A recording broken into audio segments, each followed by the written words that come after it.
Video शुरू करने से पहले ही दोस्तों एक चेतावनी दे रही हूँ। अंधभक्त और मोदी सपोर्टर और वो लोग खास तौर पर जो लगातार मोदी के नाम पर बीजेपी को वोट दे रहे हैं, किसी भी हाल में इस वीडियो को पूरा ना देखें, नहीं तो दोस्तों उनका कलेजा कांप सकता है।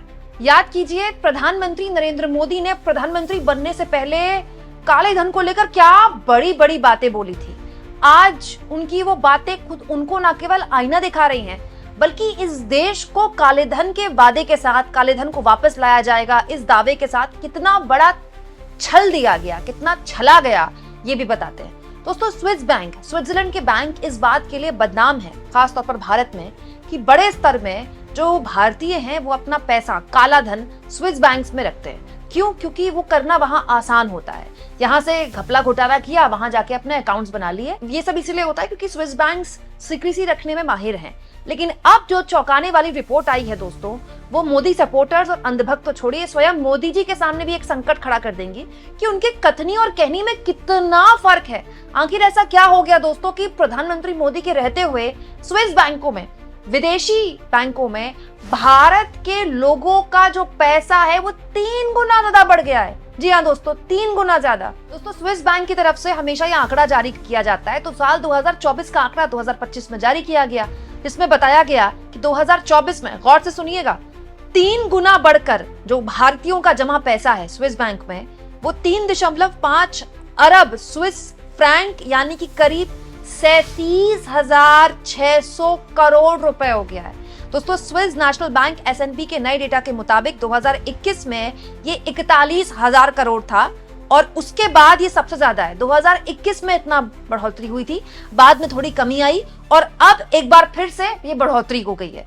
मतलब 2021 से 2024 में हमने जो भी थोड़ा बहुत वहां पर स्विस बैंकों में थोड़ा बहुत जो पैसा कम वहां जमा हुआ था भारतीयों का, वो एक बार फिर से पिछले साल दिन दुगनी और रात चौगनी तरक्की के साथ आगे बढ़ गया। यानी आप कह सकते हैं कि 2023 की तुलना में 2024 में ये रकम ऑलमोस्ट कई गुना बढ़ गई, 3 गुना बढ़ गई, क्योंकि 2023 में ये रकम थी 11,000 करोड़।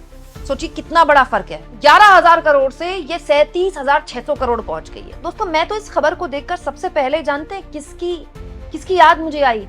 बाबा रामदेव और अन्ना। जी हाँ दोस्तों, ये अन्ना हजारे और बाबा रामदेव, जिन्होंने 11 साल पहले इस देश के सामने एक सवाल खड़ा किया काले धन को लेकर, भ्रष्टाचार को लेकर। याद है ना आपको?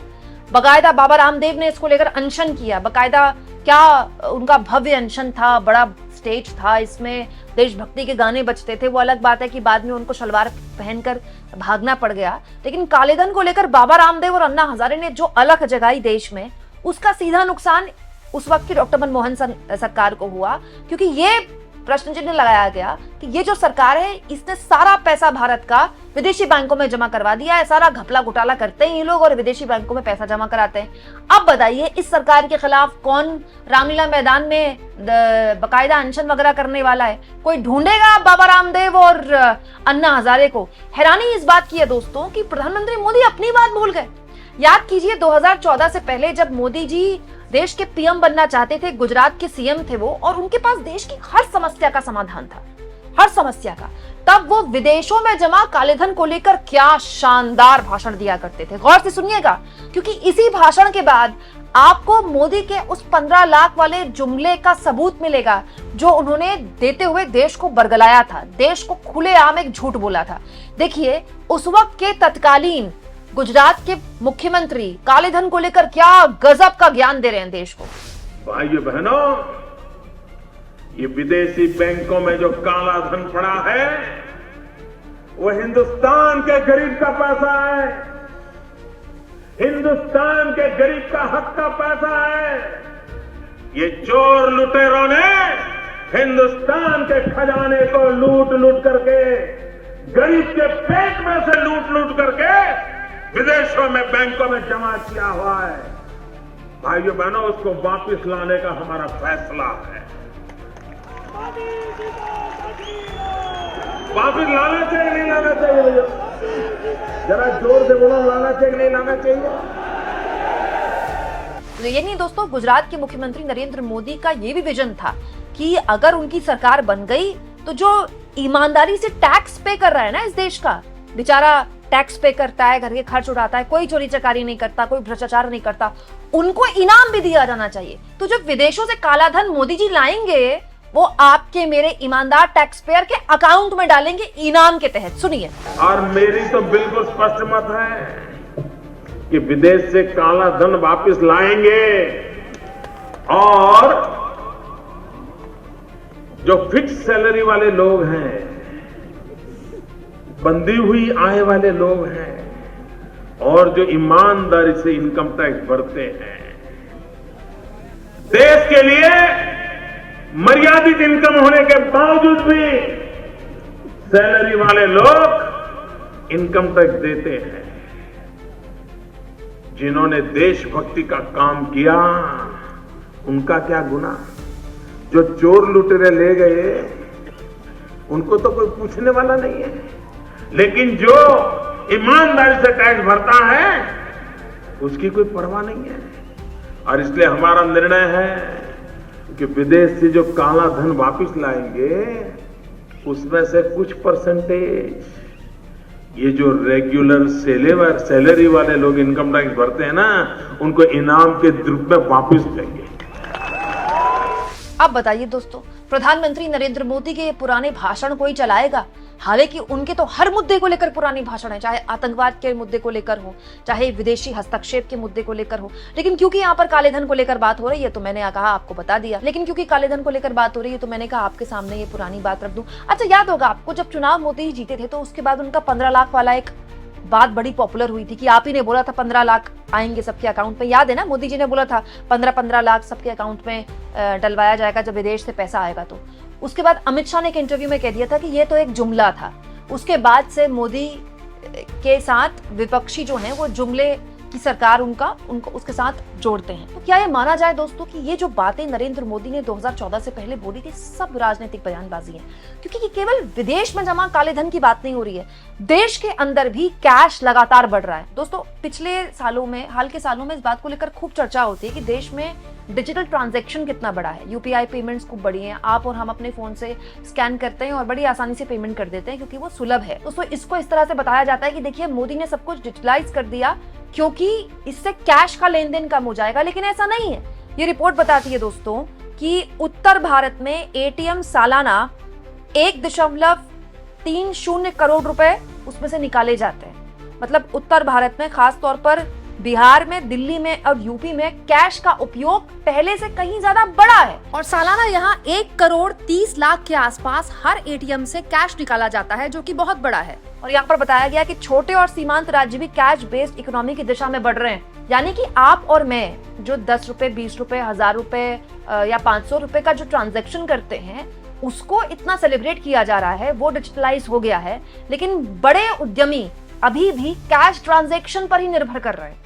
तो फिर ये जो यूपीआई को इतना सेलिब्रेट किया जाता है, जो कि अच्छी बात है, ये बहुत शानदार सिस्टम है, पूरी दुनिया में इकलौता ऐसा सिस्टम है जो इतनी शानदार तरीके से काम कर रहा है और वो भारत में ही है। इसकी बहुत चर्चा होती है पूरी दुनिया में। लेकिन भारत में उसका कैश में लेन देन का तो कोई असर नहीं पड़ा है। मतलब बिजनेस अभी भी कैश पर ही हो रहा है। और तो और दोस्तों, भारत में जो नकली नोट थे वो भी बढ़े हैं।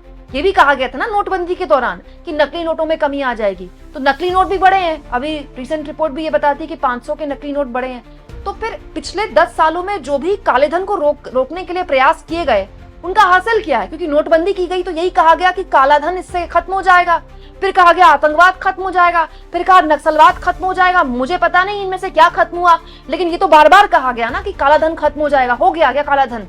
ऐसा कोई राज्य नहीं है जहां ईडी या फिर सीबीआई छापे मारे और वहां बड़े बड़े नोटों की गड्डियां मिले।